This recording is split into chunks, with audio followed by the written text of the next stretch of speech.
Now, detonate the reality bomb! I will build a great, great wall. Some alien race to come down and threaten us. Is the singularity near? The truth is out there. The military-industrial complex. The 7 mountains of the influencers of culture. To be as gods, you know. Change has come to America. Catapult of propaganda. From a secure location on top of the ridge in the heart of the beautiful Missouri Ozarks, this is A View from the Bunker. Now, here's Derek Gilbert. In August, you'll have an opportunity to visit the site that inspired the Netflix series Stranger Things. And we'll talk to our guest about that as we welcome you to A View from the Bunker. I'm Derek Gilbert. Thank you for watching us at youtube.com/Derek Gilbert or listening, VFTB.net, Spreaker.com, Stitcher.com, or wherever fine podcasts are sold. We thank you for joining us today and hope that we can see you on Long Island in August. Joining me today is one half of the team, well, actually, the other half sitting there just out of camera range, that puts together the Hear the Watchmen conferences, a family that is gathering a couple of times a year in the flesh, but also virtually through medium like this. Mike Kerr. Mike, welcome. Derek, thank you. It's nice to be here with you today, and it's an honor. I'm humbled. Good to have you here in the Ozarks. This conference coming up in August, Lifting the Veil, Long Island, August 9th through 11th, and then we'll tell you more about the tour on the 12th here a little bit later on. This is what we in the business call a tease. Why Long Island? Why? I mean, you've been at Dallas now for several years. Mm-hmm. You'd been at Knoxville. We were honored to be a part of the gathering in Boise last year and saw the total eclipse of the sun. It's absolutely perfect weather for it. It was phenomenal.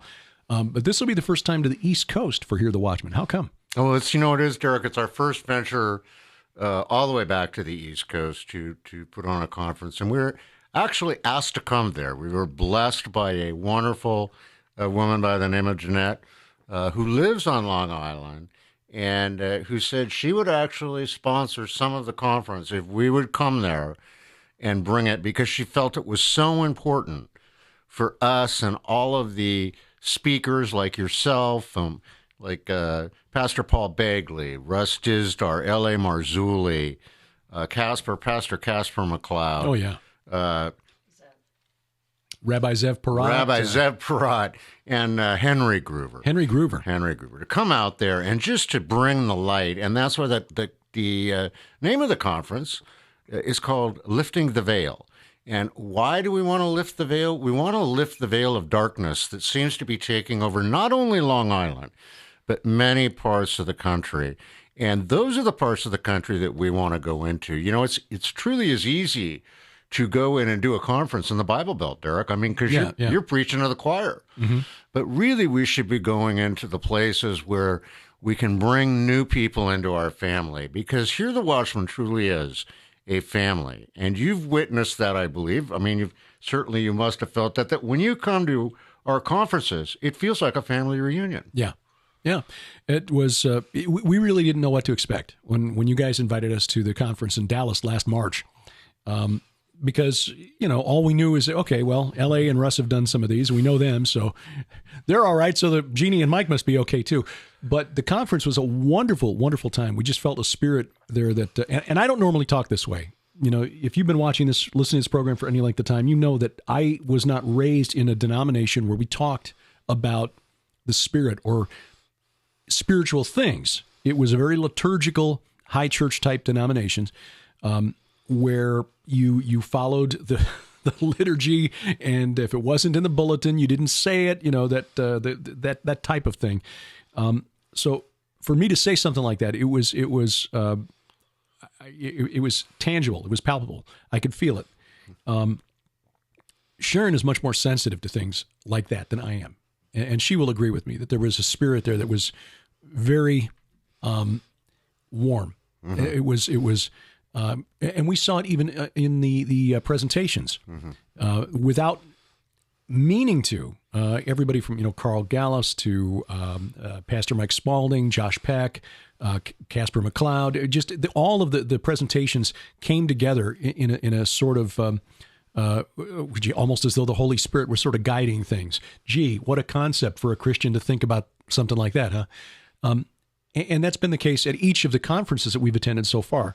So we are, very, very much on board now with the Hear the Watchmen family and what you guys are trying to do. Well, Derek, that's a huge blessing to have you and Sharon and Josh and Christina and now Tom Horn has put his arms around us, and we need that because we started off just the two of us. I mean, and we don't really do this. God brings all this together. Right, I mean, right. The feeling that you get in the room is the Holy Spirit being in the room.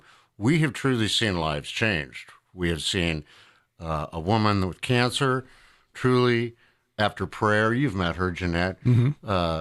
She's cured of cancer now. I have another gentleman coming to Long Island that he has never been to any of the Hear the Watchman conferences. He couldn't because he was too sick.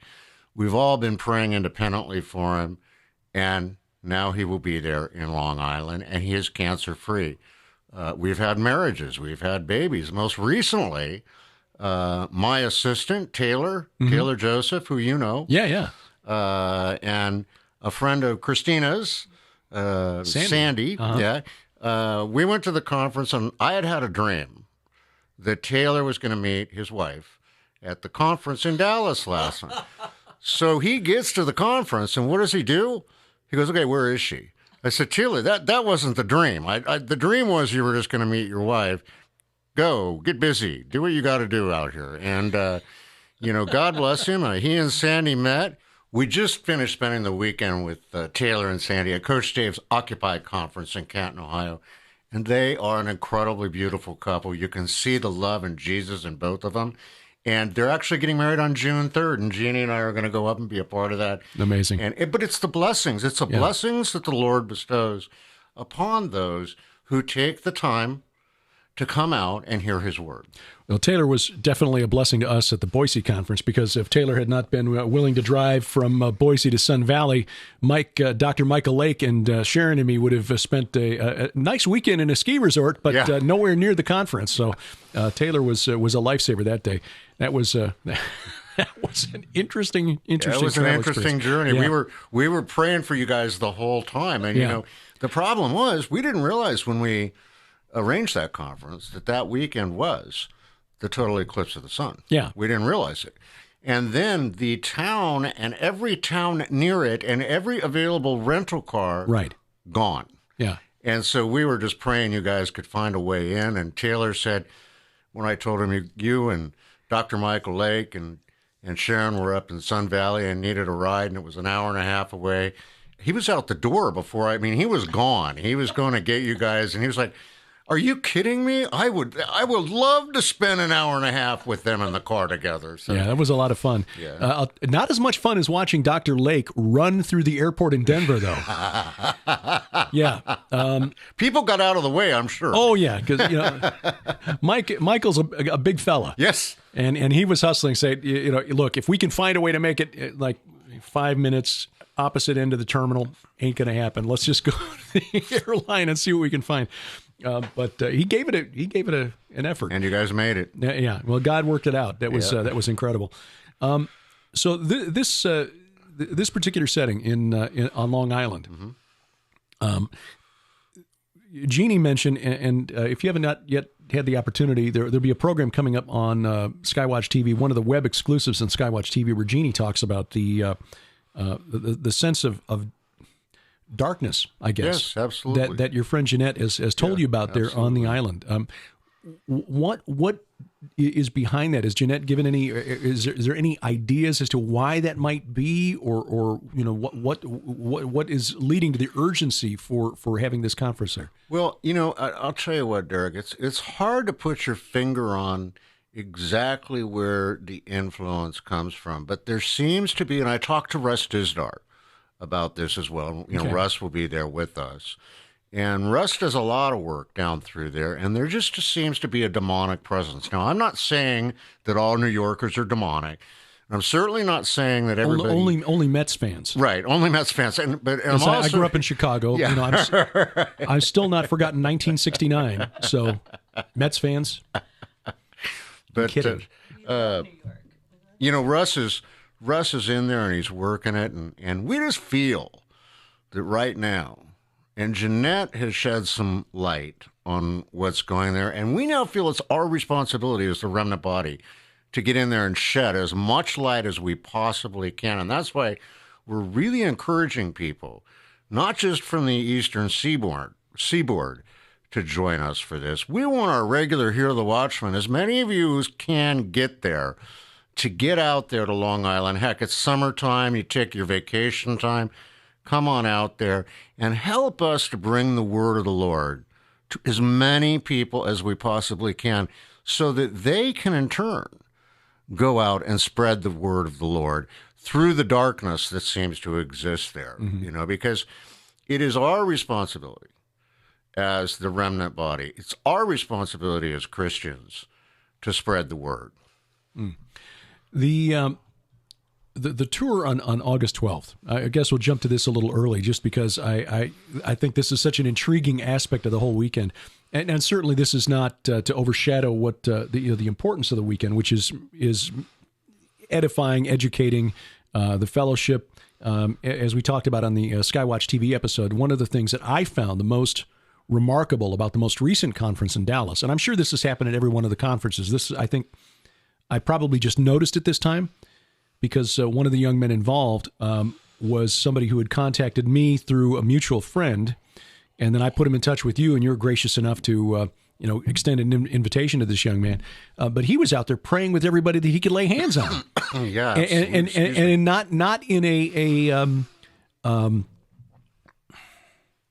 and again, forgive me because this is my liturgical church background where this kind of thing was considered, Bible thumping crazy. But he was not doing it in a way to be offensive. He was just, hey, I just feel like you need some prayer. And there were people like, yeah, there are things going on. And he was out there praying with people all over the place. Mm-hmm. But there was a lot of that going on throughout the weekend. Once I started looking for it, it's like, oh yeah, there's a group of people over there. And there's a group of people over there. It was almost a weekend-long worship. We bring setting. Prayer out of the closet, sure, Derek. Yeah. We encourage. That's a really good way of putting it, because God, I love my mother. And Jeannie, you were such a great help for Mom's 80th celebration. Alan, Elvis, amazing performance for Mom's 80th celebration. But she comes out of. She was actually raised Seventh-day Adventist, but not really practicing. As a kid, again, we were raised in more liturgical, very structured church settings where prayer is something that the pastor did. And if we ever prayed, it was only the Lord's Prayer, which we all memorized, or it was printed in the bulletin where we read the section that was in bold type. Other than that, you didn't. So Mom was surprised to find out when, I went over there to have lunch with her not too long ago, and the director of events for the retirement community said, "Oh, would you like to pray?" Because it's owned by the United Methodist Church, and here in the Bible Belt, the Methodists are still, Methacostal. Yes. And to me now, that's natural. Just getting up and praying in front of a group of people, it doesn't bother me. For Mom, it was like, "Wow, you sound like you've done that before." It's like, well, yeah. In fact, most days here at Skywatch TV before we have lunch, when we gather together, right. I guess I'm just the one who's, he's the one with the big mouth. Here, you do the prayer. But it was not something that I was raised in. And so to see that and to see this going on around still, even after now years of being together with Sharon, who was raised in an independent Baptist church, which is as close to Pentecostal as you can get without being one, and being together with people, Tom's Old Assemblies of God, the Horn family. So even being around that for years, seeing this happening with people who just met, to me is still like, wow, this is what we should be doing. Why aren't we more people doing it? Again, Derek, that truly is the Holy Spirit working. I mean, that really is. But the foundation that we built here, the Watchmen, upon was worship, restoration, and revival. So the worship part is where we get together and we listen to Pastor Paul Begley speak. We listen to all the speakers, you included, L.A. Marzulli, Carl Gallups, Pastor Carl Gallups, who just blows the roof off the room. Oh, yeah. Ian Begley, I am surprised that the building is left standing after the two of them have preached. Yeah. But that's the worship part. The restoration comes from where we encourage people to repent. We encourage them to talk to the Lord about the things that bother them, to break those strongholds, break the chains, and free themselves up. The revival portion is where we try to help them to get out there and activate their faith, and get out and be one of Jesus' workers. It's not about coming to the conference and just hanging out there. It's about going home and doing the work in the field. And so we hope to do that with our conferences. I think we're getting there, and I think we get better and better as we go along. Long Island, we really hope to do it there.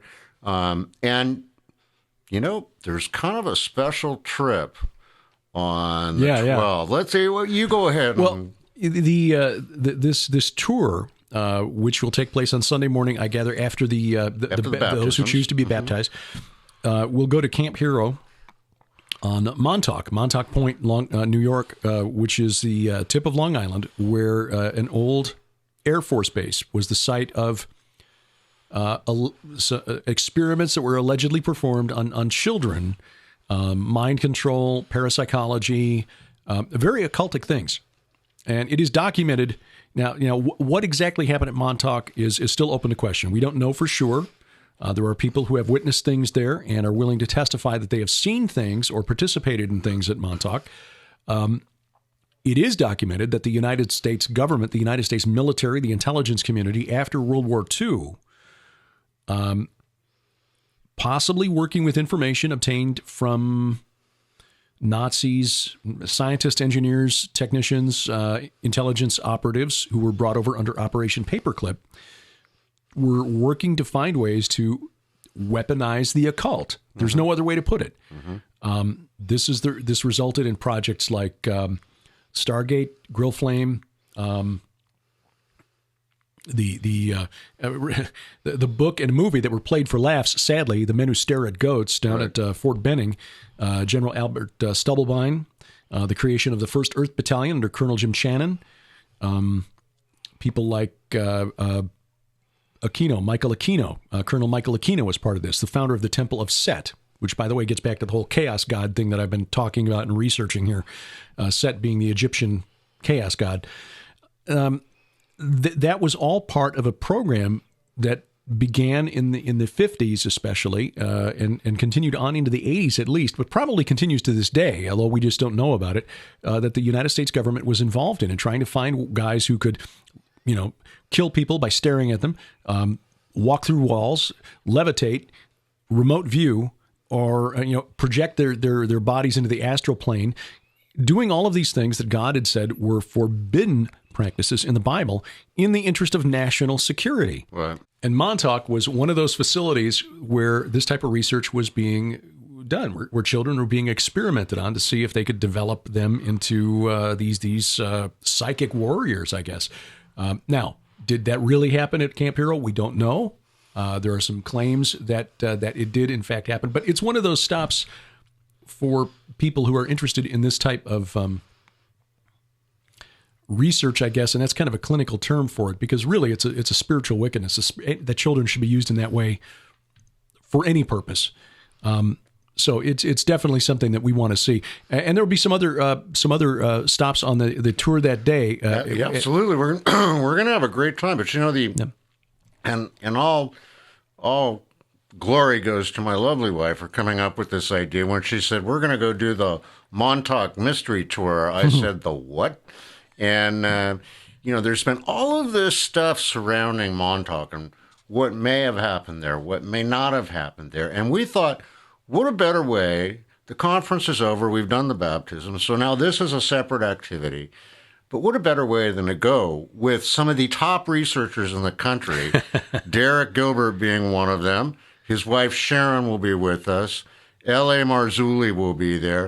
And Russ Dizdar will be there. And then we may add some more. But these people are the people who really ferret out what's fact and fiction. And so we kind of want to go and take a look. And then afterwards, we're going to a beautiful little seaport village. The name of it is, I can't remember the name of it right now. I can't either, but it's a beautiful little seaport village. We're going to spend a little time there, walk around, see the sights, and then we'll come back to the hotel. So for a kid raised in the Midwest, anytime I get the chance to see the ocean, it's just an awe-inspiring thing because it's Chicago. Okay, Lake Michigan, that's it's a big body of water, but it's not the ocean. It's not the ocean. I've seen it a couple of times, and it's when you're out on a ship one time where you were out far enough where you don't see anything but water all around. That is really yes, it is.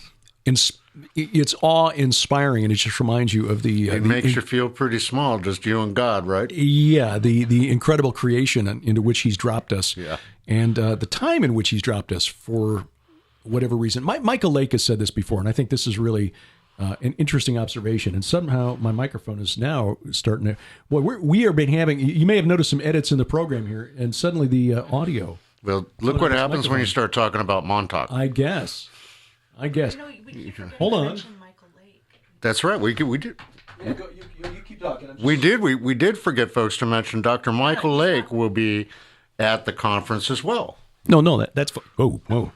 Okay, yes, I switched mic cables, and now suddenly I'm hurt. No, that's fine. You're back. Yeah, I'm back, and this is weird. Yeah. Well, it's not like I said. It's not weird to us. Remember, we're the guys that put on a conference in Knoxville, Tennessee, and had Anthony Patch. Anthony Patch did his whole presentation. We had 2 digital backup cameras and a professional. You've seen our setup. Right. Those guys, Jason and the crew, they know what they're doing. They know what they're doing. And then as soon as Michael Lake was done and they went to render it, both copies just vanished. Yeah. Never happened to Jason before, never happened since. So we're kind of used to it. We had something very similar to that happen here just over the weekend during some interviews being conducted for a documentary film on the occult, where an hour and a half worth of interview just kind of went gone up in digital smoke. Gone. Yeah. Now, got it back, thankfully, but it required having to call the guest back. Yeah, well, and a very late evening recording session. It's interesting that what happens when you start talking the truth. Yeah. Especially the occult. Yeah. Well, that used to happen to us a lot when we interview Russ Dizdar. It's like every time we talk to Russ Dizdar, the equipment would fail. So that's kind of strange. Nothing changed on that console, and all I did was move the mic cable from one input. Maybe the input's bad. I don't know, or maybe there's just something really weird going on. The recording here on this machine, this has been a rock solid, reliable machine for years, has failed 3 times now. Right. So this is the 4th segment that you're seeing as we stitch these pieces together. This is interesting stuff. Well, we're not going to give up. Cue the Twilight Zone. Right? No. We're from the X-Files music. There we go. That's X-Files. right. That's even better. Yeah. So let's Michael Lake. That I brought him up because he said something once that I just keep coming back to because I think it's so cool. Just this mental image. He said, God put us here in this time, in this day, and in this place for His reasons. And he said, just think about it: the apostles and the saints, the prophets, leaning over the rails of heaven, wishing that they could be here for the final leg of the race and cheering us on as we run this last leg of this long race. And it's, an apt metaphor because Paul described it as running a race and wanting to run to the very end, run to the final, run through the tape. Not that I was ever an athlete. You might not have noticed, but that's not my calling. I just have heard about it. But that really is, I think, true. For whatever God's reasons are, and maybe it's because he's got a sense of humor. Well, I'll tell you, absolutely. I mean, I got to, Derek, and there you might learn more about this at a later date. But when the Lord said to me, "Gather my people," He was absolutely at the very end of his Rolodex. And for you millennials, that used to be this thing that we had that we kept on our desk with That's right. little cards in it. Yeah. And we'd look through to see a name and give him a call. But he was at the end. You didn't text? Yeah, right. He didn't text. No texting. Right. Yeah. But he was at the end. I was the last person. I'm sure that he'd gone down the line and everybody else had said, well, I could maybe do it, but... And when I got that call, I just looked at Jeannie and I said, this is what we're going to do. And but the Lord will work with any of us. I mean, He truly will. And there's nothing special about me. There certainly is there's certainly special things about my wife, but there's nothing special about me other than the fact that I was obedient to what the Lord asked me to do. each of you out there can do it. And Michael Lake is absolutely right. The man is one of the most amazing men of God that I have ever met. Yeah, Michael and Mary both. And she's had a really unique walk. And again, having met them and talked with them about their journey, after having met and talked to Russ, L.A., about things that they've encountered, things that have happened to them, Tom Horn has talked about some things that have happened in his life. Sharon has had things happen in her life. Right. Again, to me, that is not something that for whatever reason, God, maybe because I would freak out. I don't know. I've not sensed or perceived those things that they have encountered or perceived. And yet, having met them, and I know that these are rational, intelligent, productive people who gain nothing by trying to make this stuff up. And then looking at, as I mentioned on this Skywatch TV program, you'll see the research that I've been doing over the last couple of years into the religions of the ancient world and how their beliefs are reflected in the Bible, in the sense that God is turning them around. Like you look in a reflection, everything's reversed. That like Dr. Michael Heiser's title of his book, most recent book, Reversing Herman. That's a lot of what is in the Bible is a reversal of what those people believed. Now, if that stuff was just imaginary, why would God even bother to do that? Why would he bother? He wouldn't. The other thing about this is that believing that, and sadly, this is what so many of us in the church have been taught, certainly is what I was taught when I was a kid, that all of these idols that were, the focus of worship in the pagan world in ancient days, were just imaginary, blocks of wood and stone. Well, that's not exactly how it worked in those days. Those were sort of like, radio receivers for the spirit realm. That's gave the god locality. That's why you had to create an image, because the god would come there when you prayed to him, okay? It's somehow the modern Christian church, and for the last 1,500 years, since about the time of Augustine, we've been conditioned to believe that all of these ancient civilizations, the great civilizations of the ancient world, Rome and Greece and Egypt and Persia and Assyria and Sumer, could build all of these megalithic structures and chart the movement of the stars and the planets to a precision that is hard to imagine without the help of computers. And they did it with civilizations that were based on instructions from imaginary friends. That all of this worship was just because they were imaginary friends for thousands of years. Really? That doesn't make any sense.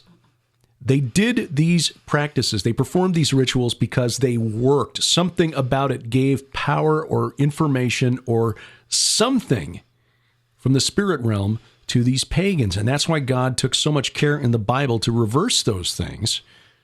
And that's why we need to lift the veil today, because the modern church has lost that perspective. The prophets knew this. That's the thing that's startling to me, just in some of the English translations, things that the prophets had written into their books that we've lost because we don't understand the nuances, or because the English translators are, these are just idols. So we'll just translate this word as plague instead of the name of a demon that the prophet knew, or pestilence. No, that was the god Resheph. Fortune, that was another god named Gad. Destiny, no, that was another god. And Isaiah was talking about how they were setting up places at their table for these rituals, for these all of that stuff has kind of been translated out of the Bible because, they're just imaginary. Well, it's hard to do battle against an enemy that you think doesn't even exist. So anyway, forgive me for... It is, and lifting the veil is so important. Amen. It truly is. And lifting the veil, I was speaking with Messianic Rabbi Zev Parat about it. And he Love goes, him and Lynn. Yeah. You realize how biblical that is. Yeah. And I said, not as much as I'm sure you do. And he explained to me about Moses having the veil to shield from the sheer intensity of God when he came down off the mountain. And then also the lifting of the veil to the bride. Yeah. But we really, that's how these conferences seem to work, because lifting the veil when it came was just lifting the veil on darkness. And it's just so wonderful to see God work and to see how these things happen. You mentioned you have people like Tom and Steve Quayle and Sharon who have actually, talked to God, feel that they have talked to God. And I, have had, my wife will say, Mike has had prophetic dreams. He's had 2 of them that have come complete. I don't know about that. We were talking with L.A. Marzulli about this at Russ Disdar's house, actually, in Canton, Ohio, over the weekend. And L.A. looked at me and he shook his head. He goes, you can call it what you want, but you better be aware that God talks to you in through your dreams. And that made it easier for me to handle and could make it easier for other people out there to handle. Yeah. To understand that if you listen, God's talking to you if you're listening to God. If you're not listening to God and just praying and talking at him, you're missing you're missing the train. And I don't know about you, but I don't want to be the one standing there on that train station platform watching that train pull away and say, oops, I missed it with what we have coming down the pipe. It's funny. Sharon had a dream years ago, or early in our marriage, and this was still around the time when I was trying to convince her that, the Bible is... all roads lead to God. I was kind of universalist, and I was not where I am now. Right. And she had a dream that someday I would be preaching in front of hundreds and hundreds of people, and I laughed. I was, okay, look, I'm a radio disc jockey. I mean, and temporarily in sales. Well, that temporary sales career lasted for 20 years before.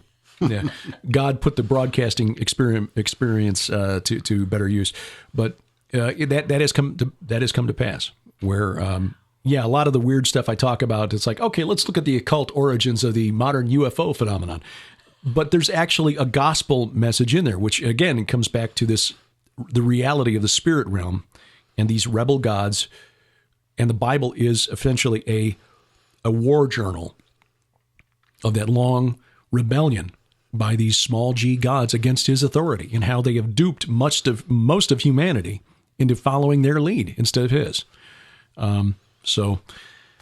Here we are, and we're looking forward to seeing you guys there in Long Island. Jeannie, we're looking forward to seeing what we're going to see in Israel. That's going to be phenomenal, because we are going to be there on the 70th anniversary of Israel's independence, and seeing a lot of other sites, too, historical and spiritual in significance. For people who are interested in the conference, Mike, where do people find out more about Lifting the Veil, the conference coming to Long Island in August? Excuse me, Derek. It's real simple. You just go to hearthewatchman.com. All the information is there. You can get your tickets there. I highly suggest you get your tickets sooner rather than later for two reasons. The first reason is our early bird special will be coming to an end very soon here. Mm-hmm. The second is we really do have limited seating at this particular conference, and you don't want to miss out. You really don't. I mean, the list of speakers is amazing. The timing of it is, it's just such an important time to get out there and participate in that worship, restoration, and revival. And of course, you can always just go to our YouTube channel, Hear the Watchman Journey, or just Google Hear the Watchman YouTube, and you'll see constant updates about the conference and interviews with people like you. And we ask you folks, please subscribe to our channel. If you like it, subscribe to it. If you don't like it, subscribe to it. Help us out. Be a part of what's really going on with the movement that the Lord has laid in front of us. That's the Hear the Watchman Conference, Lifting the Veil, Ronkonkoma, New York. I've been practicing. You can say that better than I can. Ronkonkoma, New York, the Clarion Hotel and Conference Center in Long Island, August 9th through 11th, with the special on the 12th. Don't worry, these microphones won't pick that up. Don't worry about it. On the 12th, the added tour to Camp Hero on Montauk, the site that inspired the Netflix series Stranger Things, plus some other things on the 12th as well. For information and registration, hearthewatchman.com. That's hearthewatchman.com. Mike, Jeannie, thanks very much. Thank you, Derek. Check the notes below this podcast, whether you're listening at VFTB.net, Stitcher.com, Spreaker.com, or now iHeartRadio. View from the Bunker now available at iHeart. Or if you're watching this at YouTube.com/Derek Gilbert. You'll find the link below to HearTheWatchman.com, which is where you'll find registration information for the Hear the Watchman Conference on Long Island, August 9th through 11th, with the day trip to Montauk. Hopefully we can see you there. Do take advantage soon of that early bird discount. See the very context, the idea, the concept of the early bird is that you do it early, because if you wait, the discount will be gone. Seating might even be gone. Limited seating at the Clarion on Ronkonkoma, New York, Ronkonkoma, Long Island. So do take advantage of it soon, and we hope we'll see you there in August. Now, by the time you hear or see this, you'll know that Dr. Chuck Missler has been called home to be with the Lord. We received note from Koinonia House today, May 1st, that Chuck passed peacefully in his sleep at his home in New Zealand, joins his wife Nan in glory, along with their 2 sons. So he has left quite a legacy. His Bible studies, his books, his teachings, his conferences have touched many, many lives. Koinonia Institute educated many of us. I did not take advantage of it. It took advantage of some of his free resources. I have a copy of his book, Alien Encounters with Mark Eastman, which was very influential early on. Discovered that in a church library back in St. Louis, the church where Sharon and I got married, and opened my eyes to the truth that there are biblical answers to questions that I thought could only be addressed by science. Didn't realize the UFO phenomenon was actually a spiritual phenomenon. And reading that book started me on a path that's led to, well, the chair I'm sitting in right now. That also led to digging into the question of Genesis 6, which I'd heard about, never preached in church, though. That's where I stumbled onto L.A. Marzulli's work, his Nephilim trilogy, and again, that kind of has guided more or less the better part of the last 20 years of my life. So Dr. Missler will be missed. One of the great honors of my life has been the opportunity to interview him on several occasions, to just sit and talk to him and pick his brain. I know he was not without controversy. Anyone who thinks outside the box, outside of creeds, if you will, is going to attract some negative attention. Frankly, anybody who believes that the giants of Genesis 6 aren't the product of men of Seth and women of Cain will attract criticism from those who are stuck in creedal thinking instead of actually letting the Bible speak for itself. But anyway, his life, his work touched many, many people. And I'm sure he would not trade places and return to this plane of existence for anything right now. So if we miss Chuck, it says more about us and the impact he had on us than it does about where he would rather be at the moment. In other words, we're being selfish if we'd say we wish he was still here with us, because he would not want to trade places and come back. So Dr. Chuck Missler called home at the age of 83. Well, as you know, if you've been paying attention the last few weeks, we are going to be on the road for the next few weeks. Sharon and I taking part in the Year 70 tour of Israel. We are leaving this weekend. We'll be back after the True Legends expedition to Rome and Sardinia. Those two just happen to work out, dovetail back to back. So we're going to be gone through Memorial Day. And so this program probably not going to get updated after the next interview, which I've already recorded with L.A. Marzulli about his new film, Fatima 2. That will be up by the weekend, God willing, trying to do a lot this week to get ready to get on the road. But after that, no guarantees. We'll try to record some things in Israel. Dr. Michael Heiser and his wife, of course, will be there with us, along with some other folks that I think be worthy of bringing to you via camera.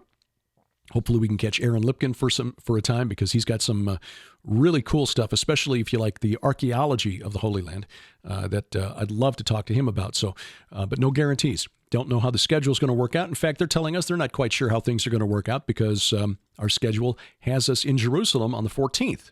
May 14th, of course, is the day that Israel again celebrates its 70th anniversary of independence, and the day that the United States moves its embassy from Tel Aviv to Jerusalem. What with the Vice President, Secretary of State, UN Ambassador, and about 40 United States senators, plus dozens of congressmen, scores of congressmen, and their staffs, and security, we really don't know how our schedule is going to be impacted. So don't know what we'll be able to do in the way of recording. So if you don't hear from us again, at least on this channel, until June, that's why. Same with our Gilbert House Fellowship, which is our weekly Bible study. We're into the book of Ezekiel now. We left off at Ezekiel 27, Ezekiel 28, which is really where he starts getting into the really awesome stuff. And the whole book is incredible. But Ezekiel 28, we'll pick up with that once we get back in the month of June. So until then, we appreciate you taking time out to give us a review at iTunes, Stitcher, or wherever else fine podcasts are sold. And remember, View from the Bunker now available at iHeartRadio.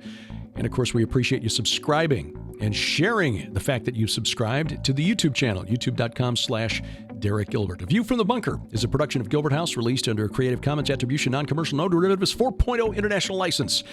The opening theme is by Kevin MacLeod. His website is incompetech.com. Our announcer is DC Good. And we wrestle not against flesh and blood. I'm Derek Gilbert, and this is A View from the Bunker.